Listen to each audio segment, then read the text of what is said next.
okomona lelo mutu akobima te afinga policier po rwandais wana bit na ye tiaki koinfiltrer armée congolaise po barwandais misu bakota na Congo. Ce que nos dirigeants doivent faire, tout Congolais sengeli aleka na armée, eza négociation te o balingaka batu te me balingaka mboka Congo. Soki ezalaki nzete lingeza nzete ya baoba o bakoki kokata yango na mokolo moko te. Mbote na bino bandeko balandi bisika bizwami bino.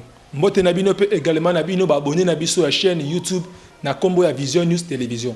Na pesi bino mbote parce que bondima ete bososola ete na mokili mobimba information ya solo ya si bozwa ngaka na nzela ya chaîne na bino oyo Vision News Télévision.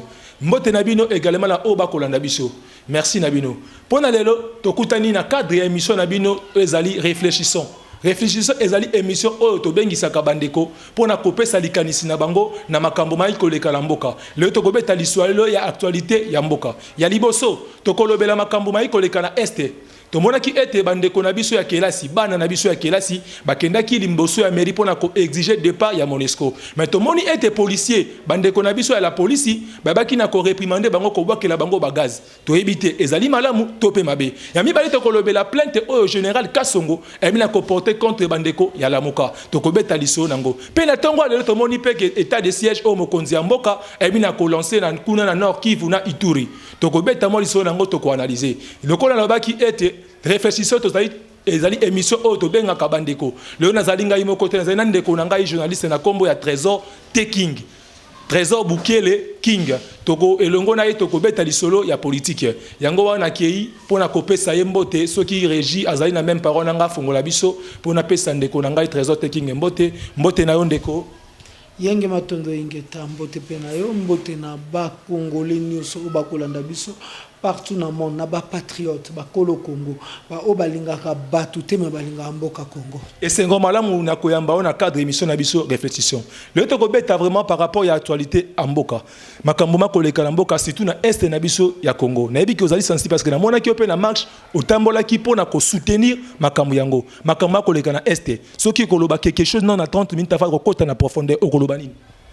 Makambu koleka na este ya mboka Congo ezali makambu moko o eboti misisa eza soki ezalaki nzete lingeza nzete ya baoba o bakoki kokata yango na mokolo moko te mais soki toko bima toko senga kimia ekota na este mboka parce que tozana posa tomona volonté yango soki ata guerre muyibe ko continuer mais ba vie ya bato ezala sauver ba via bato balongola yango na makambo ya komiyibi soki muyibi na est ya Congo ko continuaka ekoki ko continuer nango me bato oyo baza ba personne humaine o baza sacré comme nous dit notre constitution bango au moins bazala protégé.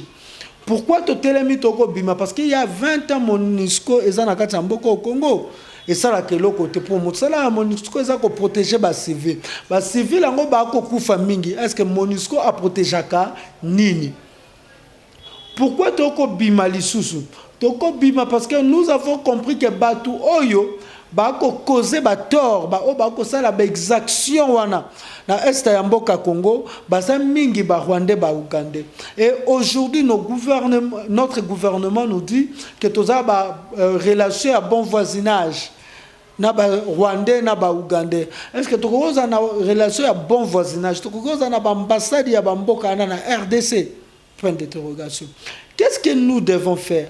Quand on dit que l'armée est infiltrée, tilikolo. Armée le roi est infiltré tilikolo, ça devient un problème interne. Nini ou sengeto sala pour na kolongola infiltration na armée wana et que commandement na armée peut s'amandenge sengeli. C'est ça des questions qu'il faut se poser. Moi je dirais toujours na bandeko ya est tous elongo. Ceux qui bakonzi ba boy ko bengana ba agresseurs wana parce que ce sont pas des rebelles, ce sont des agresseurs, des gens qui agressent le Congo. Rebelles les moi na mboka a rebellé contre Mibeko na rebellé contre Bandekone. Ce sont pas des gens qui se rebellent contre Bandekona bango non, les abato ba ko ya ko agresser ba Congolais. C'est lui qui dit qu'il est patriote. Et là, on est intéressé parce que le patriotisme, c'est l'amour de la patrie. On ne peut pas aimer la patrie en écartant son peuple. De côté King, na pousse maman ile moki parce que tu es en cadre d'analyse. Oti koloba na ibandeli awa Monesco a kosala ile côté.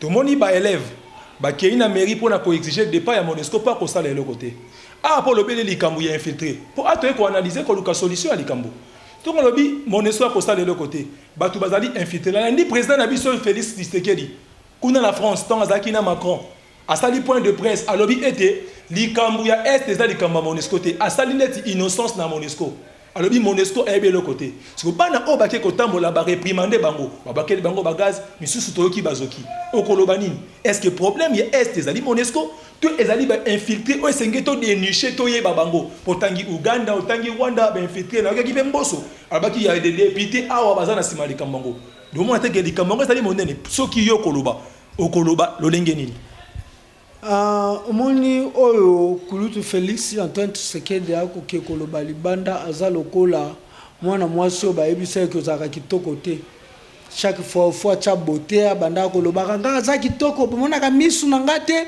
bomonaka nini na nga te bomonaka boye te c'est ce que lui fait et moi je dirais soki tobi Monisco n'a rien à voir na guerre wana nous on dit pas la guerre on dit la protection des civils. Au moins, le retour qui est Monusco, tu le dis que non, Monusco qui crée cette guerre. Mais tu dis que Monusco a une mission à protéger bas civils. Mais sous le lobby, bah ça la rabon pour la coïba wa minerai. Là, c'est dit ça, bas civils, bas koufa tendenge bas koufa. Parce que après la deuxième guerre mondiale, nous sommes le pays qui a perdu plus Batou. Plus de 12 millions de Congolais. Tant que tu as une ambassade de France, je explique le monsieur là, le conseiller, il y a ambassadeur, pour lui dire, nous sommes le pays, le premier pays après la deuxième guerre mondiale qui a perdu plus de personnes. Nous avons perdu plus de 12 millions de personnes. Et au Rwanda, il y avait seulement 2 millions de personnes, vous avez déclaré génocide.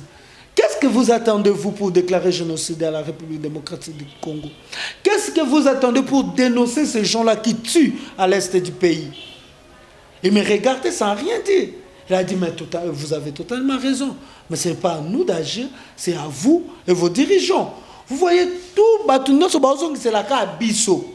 Bisso n'a pas dirigeant à Bisso. Mais c'est lui le dirigeant qui va aller dire que la Monusco n'a rien à voir dans Makambouane. Oui, la Monusco a quelque chose à voir dans Mawaya Batu.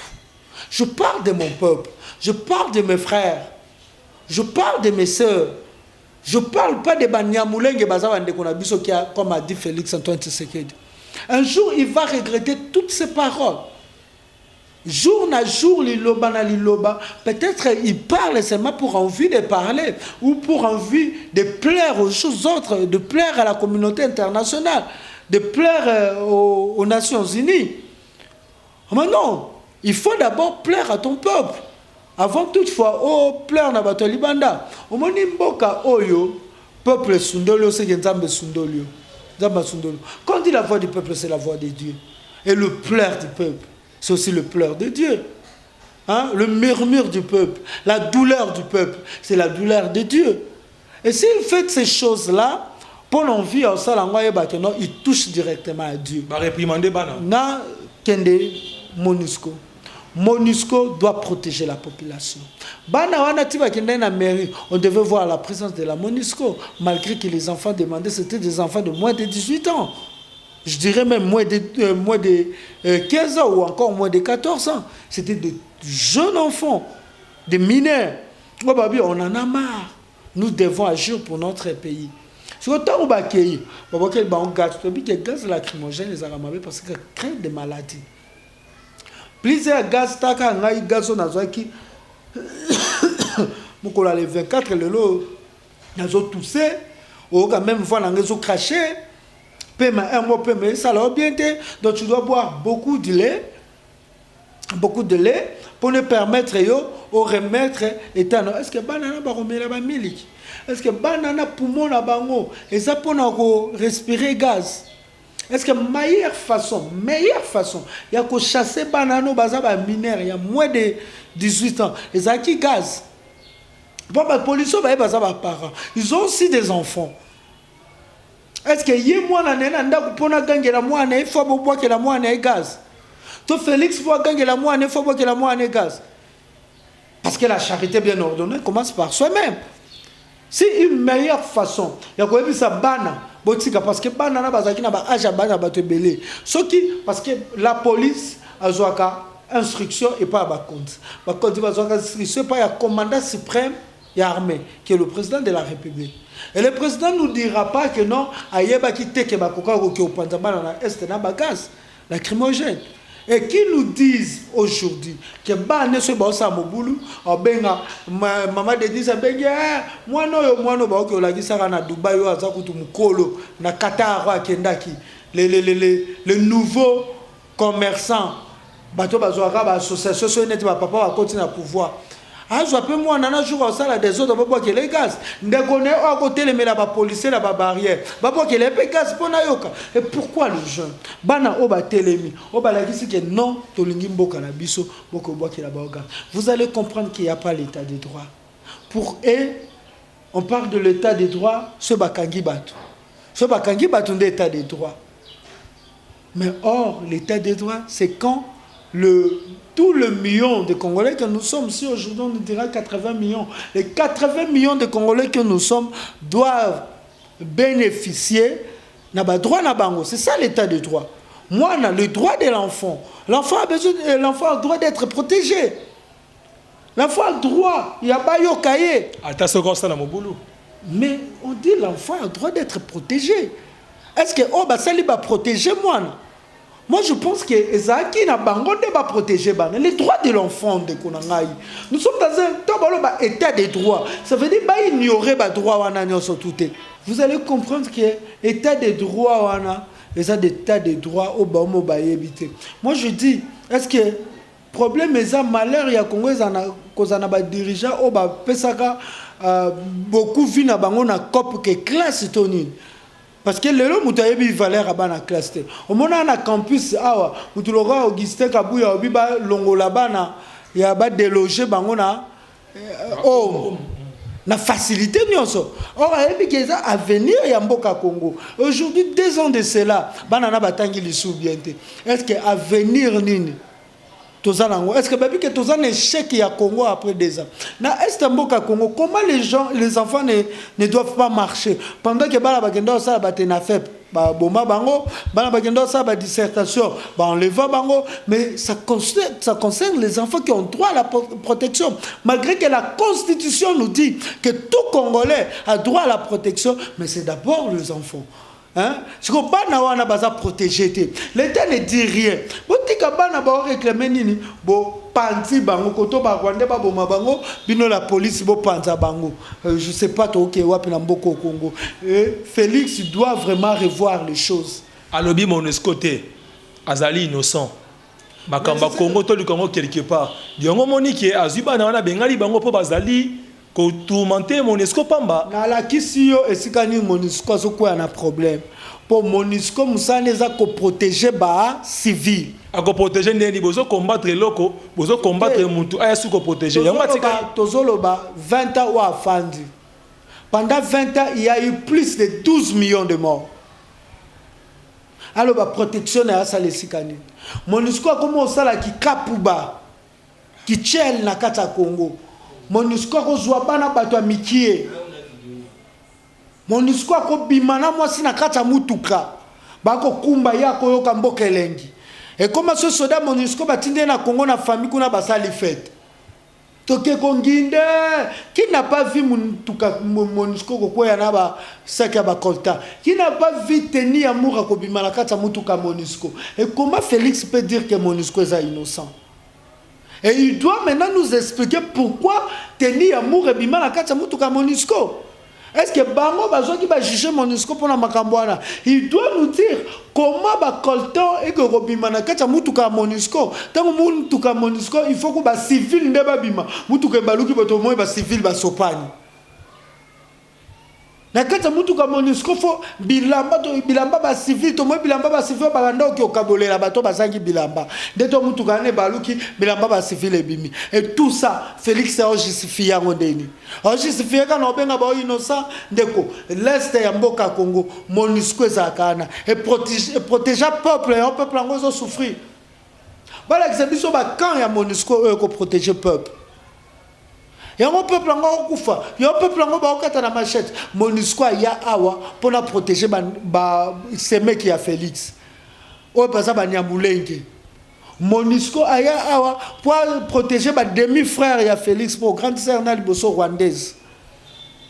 Ba demi-frère à Félix. Hier, Félix nous a dit que les Nyamulenge sont nos frères. Ba tu ba bioté à l'obika bongo pour na ba Nyamulenge za diplomatie pour ba Nyamulenge soit l'obika bazan ba ndeko na biso te nation sinon peut ça ba mabele. Et lelo ba Nyamulenge o ba koti na gouvernement. A ça peut ka bo si te ba peut ça ba Nyamulenge mabele. Il montre aux Congolais que Ngamutu n'a qu'à valoriser Banyamulenge. Banyamulenge, oh, bango moko onye qui était onye zali. Et le baki que Banyamulenge bakoki jamais qu'on s'occupe de la politique yamboko, l'armée yamboko. Mais comment se fait-il binomoko autorité congolaise pour qu'on peut savoir terre qu'on s'occupe de mboko au Congo. Ce épisode de lobby bobo divulguer message à haine, message à séparation, message à xénophobie. Mais tant que bango bako boma. Et ça message à Nine. Est-ce que Félix ça soit vraiment ta la image à bateau bakoufi? Ou encore est-ce que bateau batinde la biso bazwarata ngala oluka numéro Félix non panzango na bateau tout baza estamboka ko babominde ko na tinde la bango. Tena ba conseiller na bango. Comment bateau bakokoza na motema te? Moi je pense que le problème de l'Est du Congo est la priorité de priorité. Parce que ceux qui loboko eko nyoko manzoto mobimbe ko mona passe yoko ndima baka to loboko babite to okatoka loboko po loboko oyo to monaka eyaka munene te nzoto mobimbe yaka munene ka liboko oyo yango etelaka te ezaka ka mwindu to kata ngo po ezaka ka mwindu nzoto ko sani eko dérange quel que soit les Congolais au bazala kata nini ils doivent comprendre que mabele a sacré. Babundisa batute, babundisa mabele. Boko sala ngo po bozo bomengo. Weba ke bo futa ngo de génération à génération. À quoi bon de gagner tout ya mokilo quand tu perds ton âme? Pas seulement ton âme c'est de tes enfants.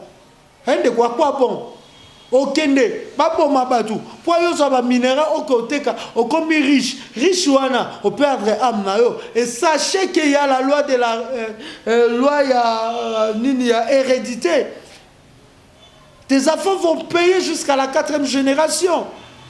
Et qu'est-ce que ces gens-là pensent? Est-ce que Bakenda Begliste, ce Bakenda Begliste, est-ce que Baté à Bango le côté? Est-ce que Félix Baté à quel côté? Que Malobanaye et qu'au foot à Matina 4e génération. Les peuples congolais doivent comprendre.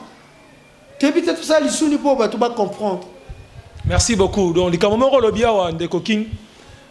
le problème du Congo, c'est une priorité. Priorité des priorités. On a vu investiture au gouvernement, ça dit pas même une semaine. Mais l'investiture, on a tout le monde, Léon Tongo, Mokonzi Mboka a décrété état de siège dans l'Est du Congo, dans le Nord Kivu, na Ituri. État de siège. Cela veut dire que déjà, va comprendre que Mboka est la priorité des priorités. Déjà, va comprendre que Marche à l'amour, que Salamaki, Batubaza, Kogange, Bele, à Sosoli aidé, et Sengeli a s'impliqué Yemoko réellement pour l'Est de Mboka. Pour un état de siège, au lobby Nini de Koking. Dans une armée occupée, infiltrée, ils ont avancé peu comédie. Quand il est arrivé au pouvoir, on lui a dit de changer les généraux de Kabila. Parce que Kabila a nommé des généraux pour une absence qui est déjà à Bébi Semboka. Tola qui c'est des généraux bourgeois. Armée c'est si bourgeois. Tala ami si tango fort niveau banda ko tongi kende direction cimetière à Kitambo. Un général. Mais quand on a dit ça, Miss Batinde Lisuna Est Mboka Congo, Tangu Bakangi a Miss na a Miss Kombole Tangamena Makambo Mabaya na Makambo Binduki, mais Bazu Batinde na Est Mboka Congo. Moi je pense que c'est que Félix ce qu'il devait faire, changer de généraux. Tout ça la général John Chibango a bimisa na boloko, bimisa na boloko ndolo teli suna boloko na ndaku na e. Parce que le général John Tchubangou doit se déplacer avec des militaires. À cause de ce militaire Bazali. À cause de ce militaire Bazali. Tous ces gens-là. Faire appel. Nabato Babunda na Sera Mabutu. Parce qu'ils sont là. Bato Balonga Bakombo ne change pas l'équipe qui gagne. benga bango to constituer armée moko forte parce que armée ya Kabila lelo etondi na ba bourgeois lelo ba généraux ya armée ya Kabila balingi mbongo koleka mboka okomona ba généraux mabumu yebisaka général sala pompage dit que pompage omona des général maboko elenga po ba kolisi mabumu ba général ba komba riche okosa le temps de siège na bato bongo ils vont encore plus tuer le Congolais. Or, le problème du Congo, on a dit, ça peut continuer que le Bango, et ça, réorganisation et armée. Nego King, pardon. Ton marché a apporté la solution à Est. Mon konzambo kalobi ça va solution peut sami état de siège Diozo Koboyang. Au lobby a fait qu'on réorganiser l'armée. Au monité que non ce qui est le mon konzambo kalobi a réorganisé ça la réforme en armée. À ça la bosse et gozoatan. Bande ko ba continuer ko kufa. Mieux vaut bien que armée zali infiltrer. Ko peut ça une décision forte. Ko tinda bango en fait que ba bunda. Ko mali susu batu. Batu na babanga gati. Na monate général o ba soda ba yeba kotsa tsemba ona mitu kalobi to kena ke otika bino. Qui n'a pas vu ça? On ngi so boma ba congolais plus. Pour na bango pe ba koma boma ba congolais. Ma banzoko so ba ko bunda nini yo ga passe. Matiti, comme un Congolais pour dire que tout ça est guerre, état de siège. Bon, si l'armée étrangère est en Congo pour décréter état de siège, ça quoi l'armée étrangère en est. C'est ce que je donne. Réforme na carte armée. Yo kasi réforme na carte armée, ça va prendre combien de temps? Le col là kebisaka ba général na bato Kabila na ba kebisaka ba biso sakani omona yango akomo olenga. Il sait qu'il a un compte à rendre la basoda pour la caille bango $400 si le lo amona mutu na makolote. Deko, le problème y a armée congolaise et zali problème y a commandement. Ba nani ba pesa commandement. Pour ce le lo ba pesa commandement, Mamadou a gagné combat na ba même soldat wana. Premier Moussy tout à Kendesi, à l'époque il est premier ministre. À Kena Estamboka Konga Monique non, Babiloko. Ba ratio ya ba militaire ba kenote kona ba wende. A charger ba na ratio kunda batora kangama été. Malgré ba boya ko songi c'est ana Congo. Aya ko samba pa baba azaki congolais. Pour vous montrer qu'il était un Rwandais qui venait créer la désolation au Congo. Parce que soit qui congolais ben nga ba renvoyer na Congo ya samba na Congo. Kunda ka batora ti lelo ba tsewa. Mais moi akima ki Congo. Tous ces gens-là, bakobunda solo so bazui batu o ya commandement baza batu ba vrai congolais. Et les lois infiltration et ça n'est place à commandement. Nous avons des généraux rwandais, nous avons des colonels rwandais, nous avons des majors rwandais, nous avons des commandants rwandais. Au état de siège pour babundisa ba rwandais, et Rwanda bundisa rwandais ndeko. To raisonner quoi? Si ko pona le kanisi wana tika yango to ke na réforme. Mais comment on peut dire, dans une armée infiltrée, on ne fait pas la guerre? Parce qu'on expose le peuple. Pour Rwandais, on a bit na yo tchaki ko infiltrer armée congolaise pour ba Rwandais misu ba kota na Congo. Si ko yo pèse le bit la guerre, mais il va tuer tous les Congolais pour remplacer le Congolais par le Rwandais. S'il vous plaît, Ndeko. Le problème du Congo, c'est le patriotisme. Moi, je pense que ce que nos dirigeants doivent faire, tout Congolais, c'est qu'il a les canards armés. Au moins, les États-Unis, la Suisse, la France, tout Congolais, il faut les canards armés. Tout Congolais, il y a des bêtises, il y a des armés. Moi, je dis tout Congolais. C'est un niveau, qui est 6e, 8e. Nini 7e na 8e 7e na 8e ngoko sala on a on appelle les candidats dans parlement ba non c'est 6e avant que l'université continue armée. Oui, avant que l'université au côté armée, ça va nous permettre quoi la carte armée de quoi apprendre patriotisme. Comment servir mboka. La carte armée de quoi apprendre civisme. Au moment où les gens ont bimate, a finga policier. Policier ont bimate, a finga civil. Militaire, ont bimate, a finga militaire. Militaire pas bimate, finga civil. Pour que civil a les cas. Et si qu'on a la sali. est-ce que vous avez kondima ete likamone ko simba o lelo oyo misa na Congo ezate mais ceux qui makambu ya armée ba offre bimi na armée boya mais population lingite pour armée lobi ete infiltré armée ba futa makabiente armée makamalonga ezate est-ce que moi na wana akondima e akende na armée ya Congo obligation mundela sala Congo obligation eza négociation te pe azokende te pona afanda na armée vine mobimbe la armée et ça passage où continue à apprendre patriotisme ou apprendre comment un jour défendre ton pays net na minute autotolo ba que armées infiltrées il pourrait rentrer na ba coin tout ya mboka babi boya tokota armée. Chaque Congolais, on doit recenser les Congolais dans l'armée. On a vu ça avec Londres, on a vu ça avec les États-Unis, on a vu ça avec France. Tous les jeunes garçons qui ont été en moi je pense que ceux qui ne Félix et Sengela Samakam, on a place bon joie.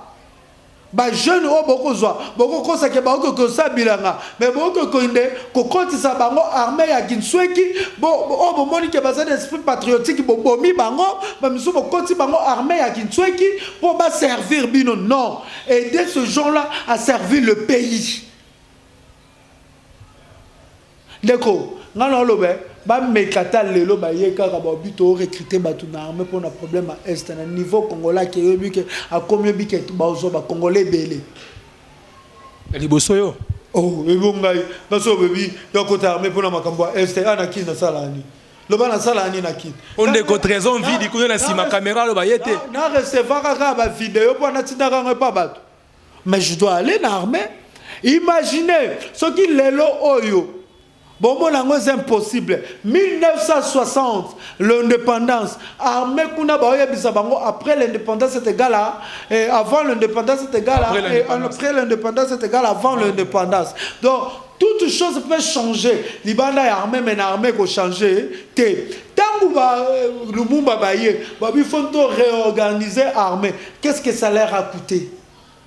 Tu me diras quoi? Que Mobutu armée oya bundelaki pour la sangisa mboka na 63 3 ans plus tard na 64 na 65 ezaki armée blanche ezaki armée américaine ezaki armée française non ezaki armée congolaise vous comprenez donc ça veut dire les loyo tokoki ko réorganiser armée na tamuki bano ba bimanaïste ils ont le savoir il manque de choses à faire.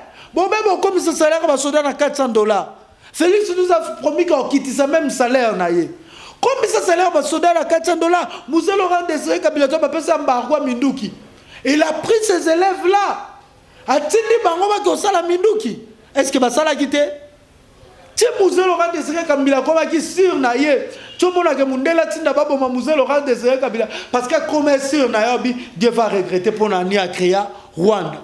Ni na salaga comme réussir naie parce que ta bando kende siko ba congolais bazaki ba congolais ya pesa confiance ba créer monnaie qu'il y a l'évolution l'évolution un jour Dieu va regretter pourquoi il a créé Rwanda. Il n'a pas donné confiance d'abord à Bato Libanda, il n'a pas donné confiance en Amérique. Aujourd'hui nous pouvons organiser les choses ka biso na biso peut-être c'est qui na est mboka Congo. Ils ont le savoir. Tiens là, bango, ba mbongo concours. Il y a création ba arme. Accord de guerre peut des côtés. Après 6 mois yo tala bango. Bala kiso ba minduki yo ba bimisa kuna. Yo ka sangote ke petit moko awa na série ya Moussa Laurent Désiré Kabila sala ki tala mobo so temina ngoli boso minduki ebetate. Yo ka di solana te. Na tomona toyoka. Donc, mais la question qu'il faut se poser, les longs garçons, est-ce que le gouvernement,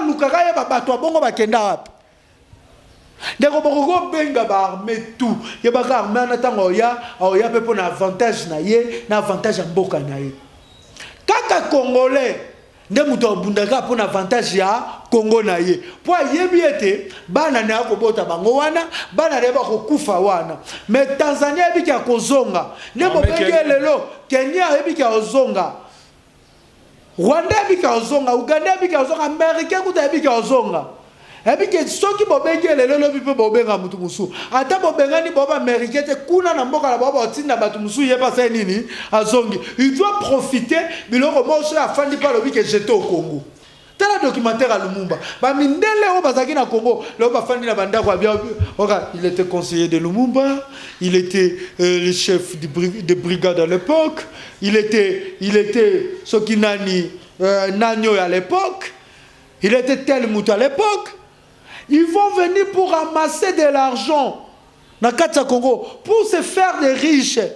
Pour avoir comme ça ma fortune na bango makasi. Mais seul le Congolais patriote ne ba tuba na souci ya mboka na bango. Moi je pense que ceux qui balingi Congo, ils doivent faire un grand effort. Tout diplômé avant qu'il y ait une université, il faut les cas n'armée. Attends, aux anambongo à l'université, il faut les cas n'armée gratuite plutôt. On peut permettre tous les sous na ba délinquant na armée. Parce que les gens na armée ba ozoka kuya. Bozu mutu no azana moralité te. Bozu memie na armée. Mutu ona kina bando violer batu, a se retrouver lobi na armée. Tant que na est tant que osani. On violer kaka. Mutu na kina zaki kuluna, o memie na armée. Abando kata batu na lichette. Siko pese mundu kilobe okata batu na ni. Osani, oboma batu. Mais ceux qui bozu ba diplômé, une obligation pour tout Congolais. Moi si tu me balle. Je dis bien une obligation. Ndeba mboka musu basala naza surtout zo bato mayele na ba armée na biso armée comme isu musala kisonité pour mutu nyoso yeba même papa na nga leka na armée maman na nga leka na armée ne konanga nyoso sa nini aleka na armée lelo comme musala soni yebi ka armée sa musala soni. Donc c'est un peu ça. Merci beaucoup Ndeko King. Bandeko balandi toza toujours kokoba. Boko sosola ete makambu ya este ya mboka ezali makambu ko sensible o ekobota makambu ebele. Apesi likanisi na ye. Ndeko Félix esiko zali comprendre. Makambu ya mboka surtout na armée. Loko benga ndeko te ba yo kango ba linga te ba tuba benga ndoko. Tika ngana bengeni ndeko yo benga président Félix. Azali ndeko parce que azali congolais. Aba osiko ba linga bongo te. Bon, mokonzi ya mboka na biso Félix Tshisekedi. Félix Tshisekedi Tshilombo. Topesi kaka mwa likanisi moke. Armée na biso ezali tellement infiltré. Makambu za koloba o ezali ya solo.